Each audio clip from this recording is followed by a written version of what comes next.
ఆ రోజు చిన్నాన చావు నమ్మలేని నిజం. ఈరోజు రాజకీయ విషసర్పాల కోరల్లో చిక్కుకొని దుర్మార్గు పాలన చక్రాల కింద నలిగిపోతూ నిప్పు లాంటి నిజం.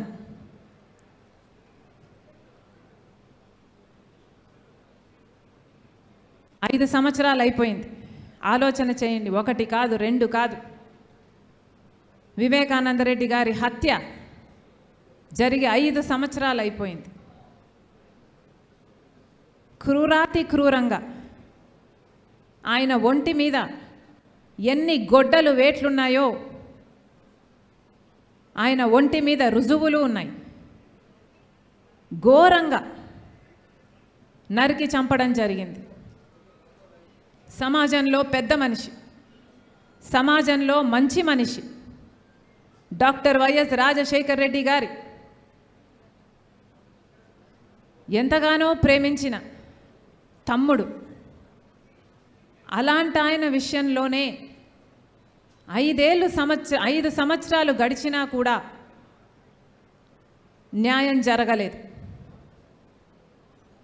ఈ రోజుటి వరకు కూడా హత్య చేసిన వాళ్లకు శిక్ష పడలేదు. ఇక అంతటి మనిషికి కూడా న్యాయం జరగకపోతే, హంతకులకు శిక్ష పడకపోతే ఇక సమాజంలో సామాన్యుల పరిస్థితి ఏమిటి? సామాన్యుల విషయంలో న్యాయం జరుగుతుంది అని సమాజం నమ్మే పరిస్థితి ఉండాలి అంటే ఈపాటికి ఎప్పుడో హంతకులను గుర్తించుండాలి, వాళ్ళకు శిక్ష కూడా వేసుండాలి. కానీ 5 సంవత్సరాలు గడిచినా కూడా ఈ రోజుటి వరకు కూడా హంతకులకు శిక్ష పడనే లేదు. హత్య జరిగిన రోజున మాకు చెప్పిన విషయం, చిన్నాన హార్ట్ అటాక్తో చనిపోయాడు అని. సాక్షి కూడా వివేకానంద రెడ్డి గారు హార్ట్ అటాక్తో మరణించారు అని చెప్పుకుంటూనే వచ్చింది. తీరా మేము ఇంట్లోంచి బయలుదేరేంత వరకు కూడా ఇది హార్ట్ అటాక్తో చనిపోలేదు, హత్య జరిగింది అన్న విషయం మాకు తెలియదు.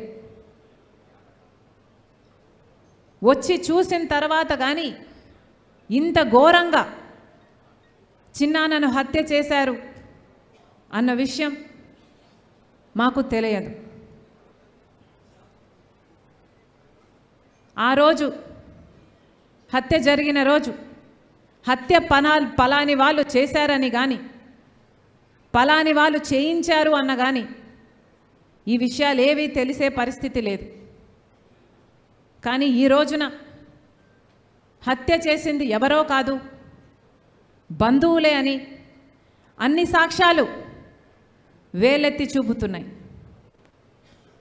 గూగుల్ మ్యాప్స్ అయితేనేమి, కాల్ రికార్డ్స్ అయితేనేమి, వాంగ్మూలాలు అయితేనేమి, ఇవన్నీ హత్య చేసిన వాళ్ళు వీళ్ళు అని వేలెత్తి చూపుతున్నా ఈ రోజుటి వరకు కూడా హత్య చేసిన వాళ్లకు, హత్య చేయించిన వాళ్లకు శిక్ష పడలేదు, కేసుకు కొలిక్కి రాలేదు, కేసు అసలు ముందడుగు వేయలేదు. ఎందుకంటే అన్నా అని పిలిపించుకున్నవాడే ఈరోజు హంతకులకు రక్షణ కల్పిస్తున్నాడు. కాబట్టి ఈ రోజు వరకు కూడా